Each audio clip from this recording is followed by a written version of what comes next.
y'all, it's your girl Ord here with another video. So returning subscribers, welcome back. New subscribers, welcome to the channel, y'all. So this is going to be a video on how to improve your YouTube for beginners. So I'm fairly new myself. I've only done this probably over a year now, just over a year now, but in that year I have found some tips and tricks to tweak my YouTube to make it more visually aesthetic, to make it more inviting to new subscribers and whatnot. And so I felt like maybe I should reveal that to you guys. That way anyone who's like just starting out, you don't have to go through all that trial and error that I went through. You can just do these little tiny tweaks so that you can start off on a higher level than you normally would. So as usual, if you're watching and you're not subscribed at all, please subscribe below and let's get into this video. So the first thing that I was thinking of as far as growing your YouTube channel is sub for sub. This is something that some people like to do and some people don't. I understand why some people don't, because you end up with a lot of subscribers who are not really into your content, and all it does is give you another subscriber. But I do subscribe to sub for sub because you can weed out who you want to sub with or who you do not, you know. And I just find that I would sub with people who like my type of content, who are watching story times, who are watching makeup videos and makeup hauls and things like that. It's the simplest thing. All you gotta do is go to their channel and see what they're about, see what they're liking, because some people have that open on their page where you can see the videos that they like. You can see the subscriptions that the people who they subscribe to, so you know what kind of content they actually like, so you'll know if your content would be something they would actually watch. And that's what I do. I sub to people who would like my content and who I would like theirs. That way we're active subscribers to each other and we're not just looking for the numbers to go up. Like, we're actually engaged with each other. So number 2 is lighting. So as far as lighting goes, there's numerous options for lighting. For some people, for some reason, people seem to think you have to start out with a ring light and soft box lights and all this stuff right off the bat.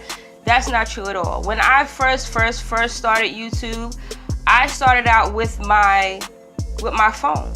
That's it. It was the light on my phone. I just used the back-facing camera with the flash, and I just stared into that light until I was blind. But whatever, it worked, you know? And then I learned about daytime light bulbs. So these are just really bright light bulbs, and I can show you one. They're just really bright light bulbs, and it's just a regular light bulb. It's not some big spectacular thing. It's just a regular light bulb, but it's just really, really bright. Simple. You can use these. You can put them in all of your lamps in the room that you're recording in and set them up accordingly. That way your lighting looks like it's very expensive, but it really is not. These, I believe I got them from Target. They were no more than $2 or $3 for a pack of 2. So that's a really good option. Then there's the ring light. Obviously, that's what everyone has. Everyone has a ring light. I actually just got mine, which I love. But even outside of the ring light, the very best lighting to use, sunlight. It would be best if you could just open up your windows at the time of the day when the sun is really beaming in and record that way. I find that sunlight is the very best lighting. I find my videos, the ones where I look the best, is because I used natural sunlight. So that's that for that. What else? What else do we have here? Backdrop. So I love my glittery sequin backdrops. I get them from Amazon. This probably was about $40 from Amazon. Everything that I'm talking about, I'm going to link down below so you guys can just easily get to it. But the one thing I can say, you can use anything in your background. Even if you want to use a sheet in your background, that's absolutely fine. But what I will say about that sheet, iron it. Make sure that there are no wrinkles and whatnot in that sheet. And make sure that your camera is in frame, meaning you don't see the ends, you don't see the sides. So you don't look like you're sitting in your room doing your video. You look like you're sitting in a studio, you know? Make it look nice. If you're using your room as your backdrop, make sure your room is clean. that matters, because I know that when I'm watching a video, listen, we're women. Obviously, we're very critical of ourselves, which is why we're all into makeup and whatnot like that. So we're going to be critical of the whole surrounding. I hate when I see people and their makeup is so on point, but then their background looks like trash. Because it stops people from subscribing to you. It absolutely does. It stops people from watching the video to the end if it's not visually pleasing. We're a very visual society nowadays. Everything has to look good, feel good, and everything else. So just make sure that your background looks as good as your makeup, right? Simple. What else? Consistency. So that's one thing that I'm even having trouble with. I try to put out at least 2 videos a week. Sometimes that's really hard, you know. We all have lives. YouTube is not my job. I have a full-time job or whatever, and so I have children and whatnot. So it's kind of hard to stay consistent. But if you stick to a number that isn't too overwhelming, stick to that and then build your way up from there. Don't start out saying, I'm going to put out a video every day when you know you absolutely cannot. You know, I am saying 2 videos a week because that is what I know that I can handle at this point. And in the future, I hope to do even more once I become better at this and I become better at managing how to record and edit in a way that I can get the videos out quicker. So another thing is engagement. That's one thing. It's a lot of videos that I would watch, and then you go to the comments and you see that the person who put out the video, they don't interact with their subscribers. You know, like they're being asked questions, people are commenting, you're not, you know, saying thank you to people who are complimenting you, you're not answering questions that people may have. You want people to keep watching. You want them to know that you care, that they subscribe to your channel. So you have to engage with them. You have to care what they think, because they're the ones who are watching you. You want to know what they want to see because they're the ones who are going to keep tuning in. You're working for them, essentially. You know, so you have to keep your subscribers happy. So that's one thing I can say, is to stay consistent with your subscribers. Always engage with them. Never treat them like they're nothing, because they are all you have as far as YouTube goes, especially as a beginner. What's next? Engagement groups. So I have an engagement group on YouTube, and what we do is it's a bunch of us girls, and we all have the same type of content, so we're all really interested in each other's videos. We give each other positive reinforcements. We give each other constructive criticism. It's absolutely awesome, and I would say that that is a really big way to stay on top of your game, because you have all these girls around you who are so motivated, who are doing everything that they can to make their videos great. So you in turn want to do the same thing, because shit, we gotta all be hot together, right?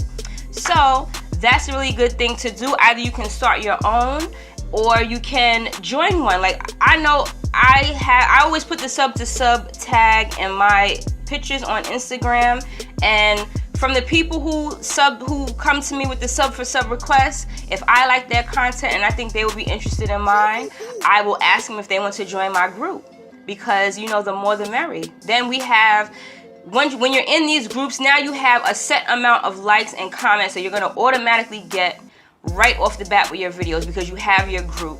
And that helps to keep you visual in YouTube, because the more likes and comments that you get, that's when your videos show up on people's Explorer page. That's when people that are not subscribed to you get to see your videos, because you have a lot of engagement in your video.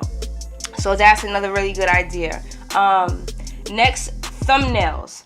Your thumbnails are really, really important for people who are not subscribed to your channel, because number one, that's the whole point of the thumbnail, is to be visually pleasing, to make me want to click on it. Right?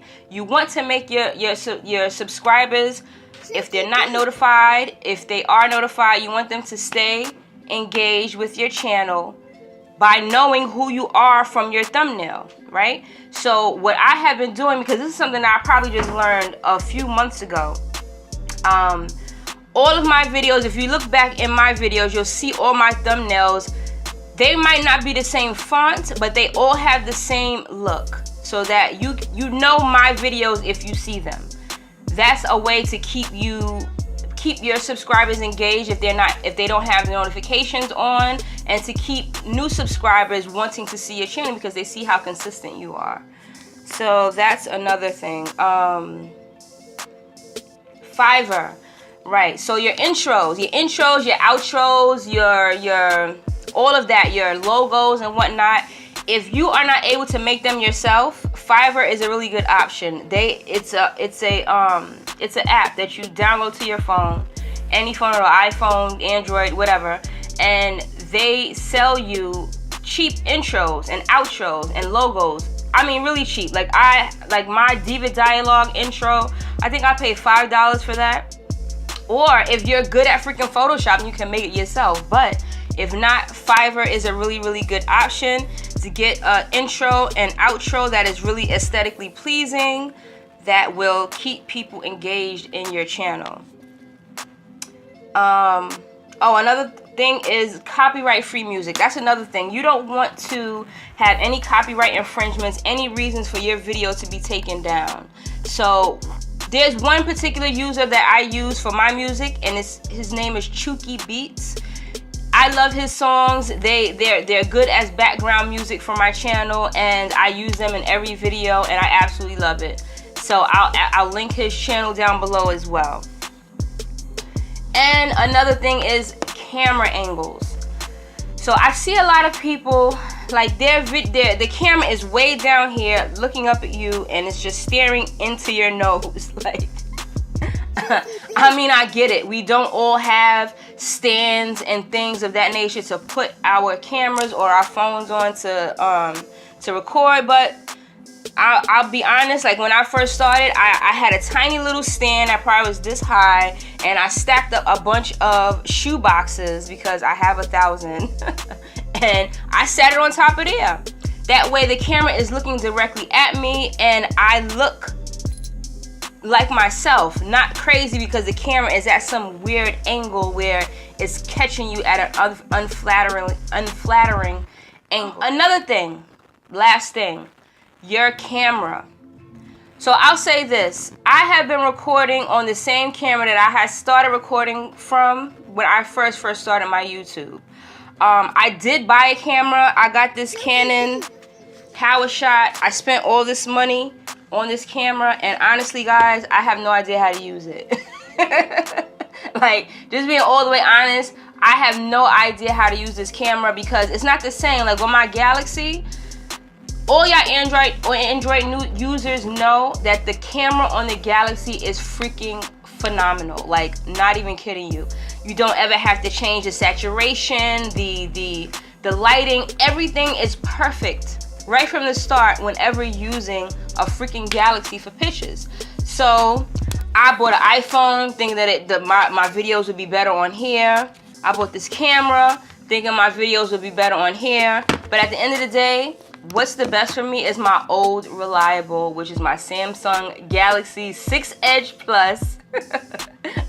I don't care. Y'all could judge me all y'all want because my videos look really nice. Like, they just do. And it makes editing a breeze because now I don't have to go into like LumaFusion and now have to figure out the lighting and the color and whatnot. I am not with it. I honestly don't have the time for all of that. I can't wait till the time when I do, but right now I absolutely don't. So that is the very last thing, and I hope these tips were helpful to you. And if you like this video, please make sure to like, comment, and subscribe.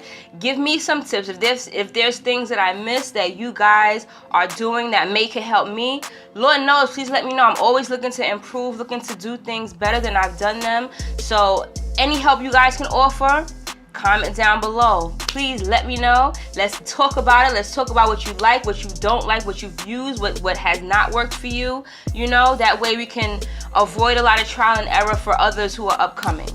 And so that's that for this video. So I'll see you guys next time.